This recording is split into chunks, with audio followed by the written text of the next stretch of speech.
Ονομάζομαι Τζαχρίστας Ιωάννης, είμαι φοιτητής της Σχολής Ηλεκτρολόγων Μηχανικών και Μηχανικών Υπολογιστών του Εθνικού Μετσόβιου Πολυτεχνείου και θα σας παρουσιάσω το project Alarm with Password and Smoke Detector σε Arduino Uno.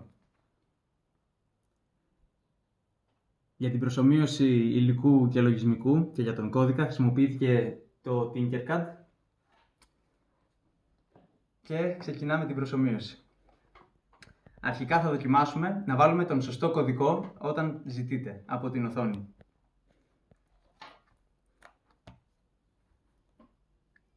Ξεκινάμε με ανίχνευση κίνησης, παρατηρούμε ότι ζητάει password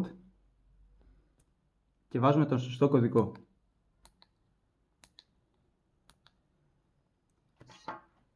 Παρατηρούμε ότι το servo motor έστριψε 90 μοίρες, το οποίο σημαίνει ότι κάποια πόρτα άνοιξε. Και άναψε το πράσινο λαμπάκι που δείχνει ότι βάλαμε σωστό κωδικό. Επίσης, αναγράφεται στην οθόνη correct password, οπότε έχουμε τελειώσει με το πρώτο test case, ας πούμε.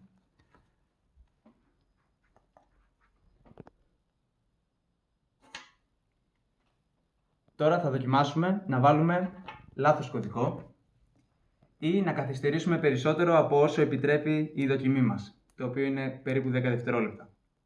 Παρατηρούμε ότι κάθε φορά που βάζουμε λάθος κωδικό, ανάβει το κόκκινο λαμπάκι. Εδώ μας δείχνει πόσες προσπάθειες έχουμε ακόμα και τώρα, επειδή καθυστερήσαμε αρκετά, στην οθόνη φαίνεται ότι έχει ενεργοποιηθεί ο συναγερμός και ανάβει και το κόκκινο λαμπάκι.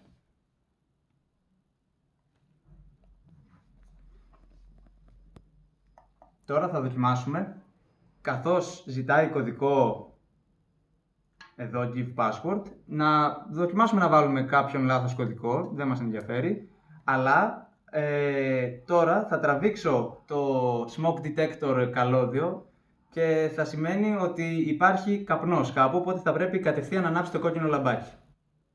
Δεν το πρόλαβα, τώρα θα το κάνω όμως. Ξανά ζητάει κωδικό, τραβάω το καλώδιο και ανάβει κατευθείαν το κόκκινο λαμπάκι, το οποίο σημαίνει ότι ενεργοποιείται σωστά ο συναγερμός όταν υπάρχει καπνός. Σας ευχαριστώ πολύ για την προσοχή σας.